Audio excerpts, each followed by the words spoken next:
Everyone, Maldonado here. Hopefully the first video went well for you guys. Let's look at section 10.2.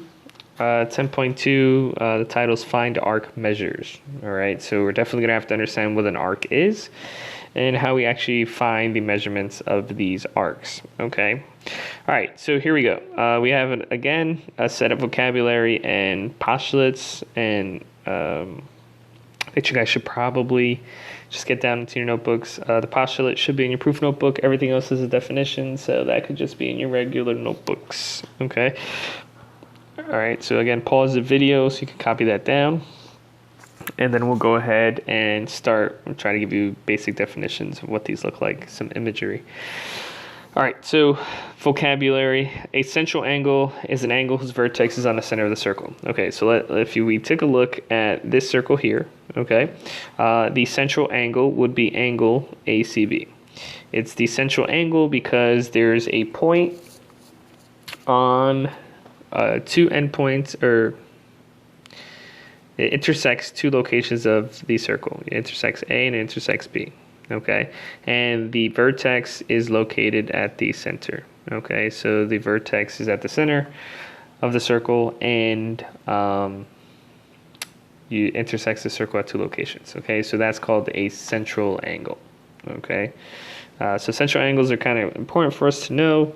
Okay, when we actually talk about arcs and finding measurements of arcs. Okay, a semicircle, okay, is an arc with endpoints at the endpoints of the diameter. Okay, so we know when we draw a semicircle, it's kind of a half a circle, right? So the center, notice that you are still forming an angle, right? You're forming a straight angle.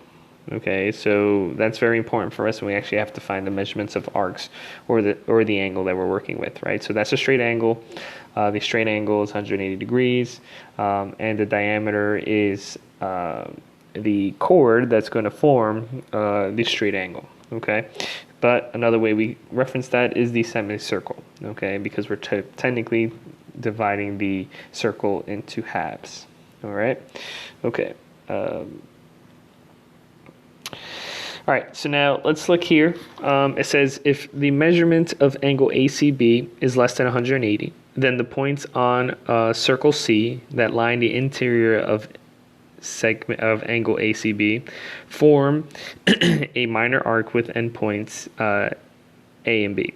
The points on the circle C that do not lie on the minor arc AB form a major arc with the endpoints AB. Okay, so what they're saying, okay, is there's a difference between something called a minor arc and a major arc. Okay, so now the first thing you need to understand is that the arc is just this curve here. Okay, and then the other arc would be this curve here. Notice that we have two arcs that make up the entire circle in this image, right? So each arc kind of stops at each point on the circle. All right, or each intersection with a radius in this case. So that's one particular arc, and then we have the arc here on the left. Now this arc here is what we call a minor arc. The reason why it's a minor arc is because it's less than the length of a semicircle. Okay, and the reason why we call this a major arc is because, as you can tell, whoa, what's happening here?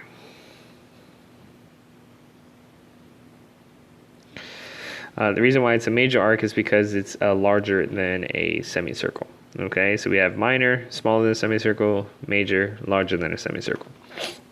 Okay, now there's a way, there's notation that we use to kind of help us, show us exactly how to differentiate between a major and minor arc. All right, so if I wrote this notation here, arc AB. Arc AB is referencing this arc here, the smaller one. Okay, what you want to do is your arc starts at point A and your arc ends at point B. Okay, now how do you know I'm not talking about the other arc? Because technically it also ends at B, right? It starts at A, ends at B. How do I know we're not talking about the major arc instead of the minor arc? Well, that's why they provide us with this point D here, okay? Anytime we have a major arc, you want to collect all the, at least 3 points on the way there. So we're going to go A travels to D, and then D travels to B. So that would be the arc in the notation we use, okay? All right, so the major arc is traveling towards the D. The minor arc travels strictly toward the B. Again, minor always has to be less than a semicircle. Major always has to be greater than a semicircle. Okay. So let's look at how to find the measure of a minor arc. Well, it's very simple. The measure of the minor arc is whatever the measure of the central angle is. Okay, very, very simple. That's as quick and easy as you can get it, right? So if this angle right here, ACB, if that was equal to 50, then the arc AB would also be equal to 50. Okay, and it's still measured in degrees just like we do angles. Okay, so that's all the same. And it's saying to find the measure of the major arc, all you're doing is, since we know that a circle is 360 degrees, then you're just going to take 360 minus the angle AB, and you'll get the rest of the angle. So in this case, if arc AB is 50, what is arc ADB? That would be 360 minus the 50, which is 310. Okay, so that would be the measurement of the major arc. All right, so let's erase some of this stuff here so we can continue on.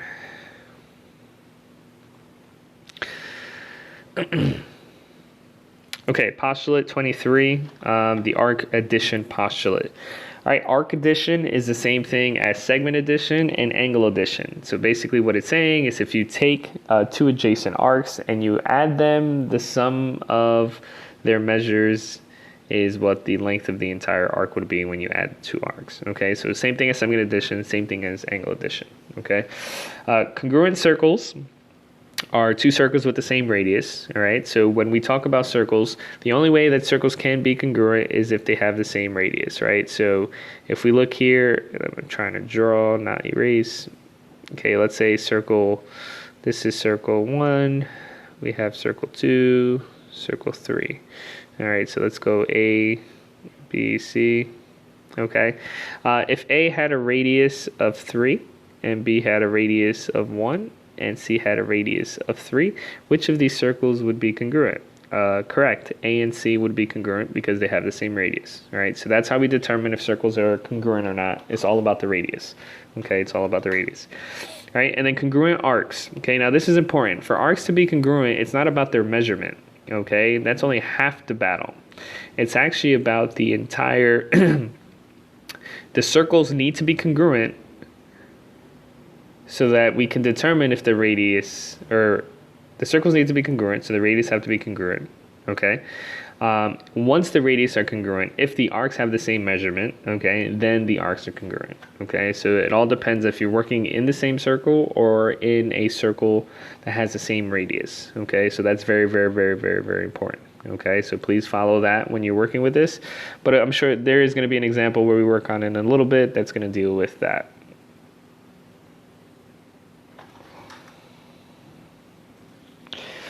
All right, here. Find the measure of each arc of circle J, where Km is the diameter. Okay, so we know that Km is the diameter, so what does that tell me right away? That tells me right away that this arc here is a semicircle. Okay, so if it's a semicircle, then I know that angle LJK is going to be 55 degrees. All right, so let's write that in there. I might have to make this a little bit smaller. So this is going to be 55 in here. Okay, so that's the central angle LJK. All right, so now we need to find the measurements of these arcs. Okay, so the first one's LM. Arc LM is here. Okay, so that's going to be the same thing as the central angle. So that's 125 degrees. Arc LMK, so again, we're traveling towards M, then to K. So we're looking for this entire arc. Okay, so that entire arc is basically going to be the sum of 125 and 180. So that's going to give me 305. Okay, and KLM, so we're going, this one is a little different. We are traveling from K to L to M. All right, and that looks like that's just the semicircle, so that's going to be 180 degrees. All right, so that's how you find the measurements of those arcs. All right, again, so pause the video here, try to answer 1 to 6 on your own, okay, and then I'll give you the solutions for those.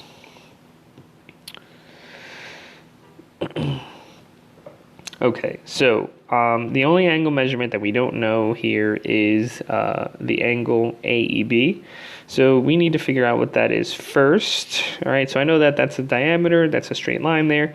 So 50 and 70 is 120, so that gives me 60 degrees remaining, so that's going to be the angle AEB. Okay, so now we can try to find the measurements of all of these arcs. All right, so let's start with the first one here. So we have segment arc AD. So arc AD is going to be 70 degrees. 2, arc AB is 60 degrees. 3, arc CD is 180 degrees. 4, arc BDC is 310. 5, arc ACD is 290. And arc BC is 50. All right, so if you got these answers, you're on the right track. All right, those are the ones you needed to find. Again, it's just a matter of adding what their central angles are to identify what the measurements of these arcs are. Okay, all right, good. Let's move on to the next page.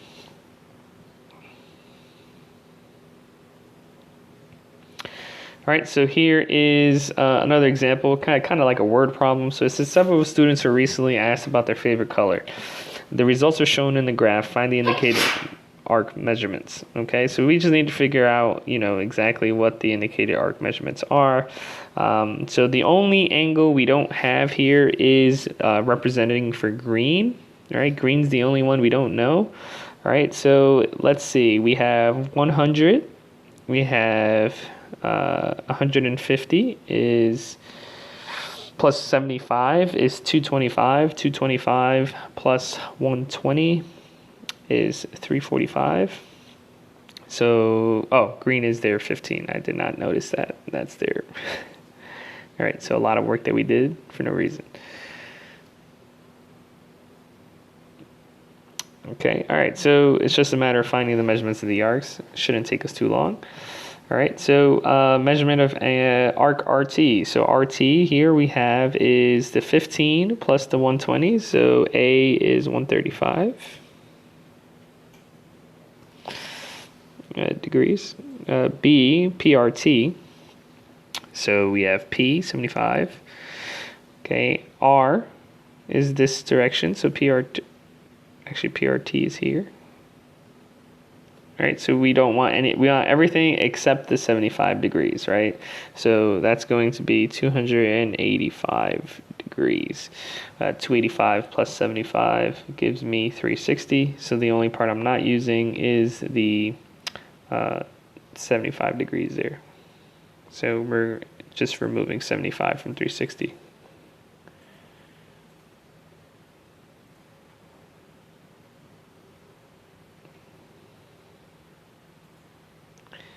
Let's get rid of these solutions here.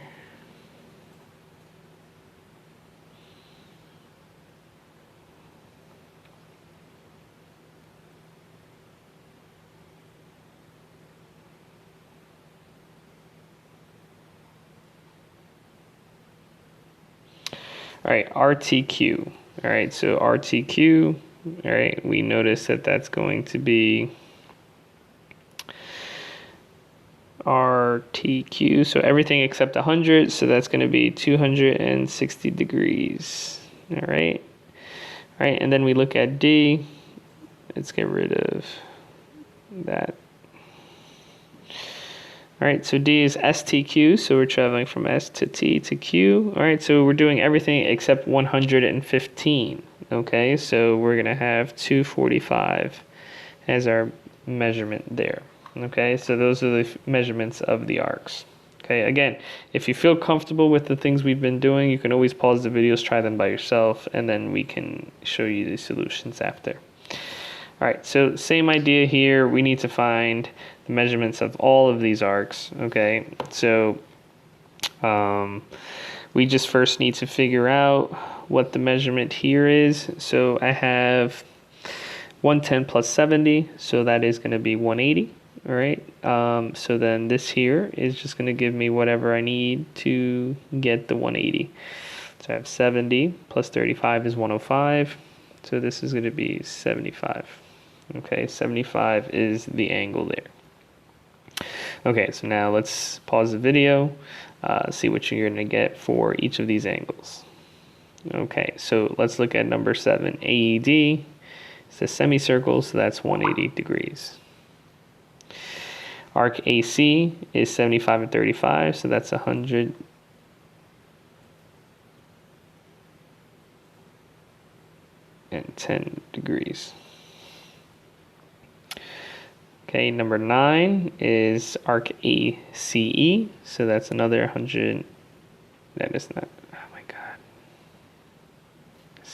290 degrees.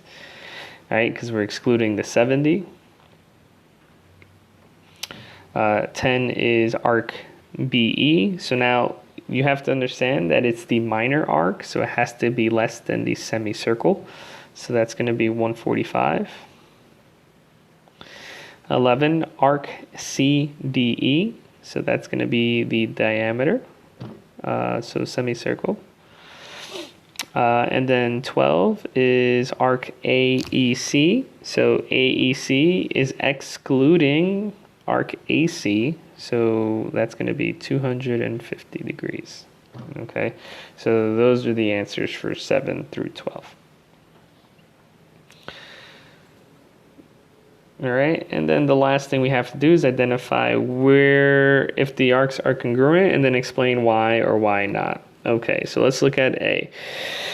So if you look at A, you have the two circles, all right? Both of them have an arc measurement of 90 degrees, but the arc lengths are not the same because they have different radius, right? So the radius here is 7, the radius here is 5. So therefore, arc AB is not congruent to arc CD. All right, so that's the first one. The second one, you have a arc of 60 and an arc of 60. Now they're in the same circle, and we know within the same circle the radius is going to be the same. So definitely for this one, JK is congruent to LM. Okay. And the last one here, okay, they both have a radius of X, so that tells me that these two circles are congruent. So therefore, arc PQ is congruent to arc RS, again, because they have both a radius of X in each of these circles. Okay, and X is the same in both cases. All right, 13, tell whether the highlighted arcs are congruent or not. Again, pause the video, try this on your own, and I'll give you the solutions in a bit. Okay. All right, so this one is no. And the reason why is, notice that the radius of the circle on the inside is going to be smaller than the radius on the outside. So therefore, that they're not going to be congruent circles, so they're not going to have congruent arcs. Okay, now here, this one's a nice little drawn one. It's interesting. Notice that the distance from F to G is the radius for one circle and the radius for the other circle. So since they both share, it's kind of reflexive, so they technically have the same radius. If they have the same radius, then yes, these are congruent. We have EF is congruent to, keep hitting the wrong back, to arc GH. Okay, so no for the first one, yes for the second one. All right, so hopefully this helped out. Don't mind all my miscues with the technology, still getting around to it. But besides that, hopefully everything here worked out. So again, I'll give you guys your assignment and we'll see how it goes on from here. All right. Thank you for watching. See you guys later.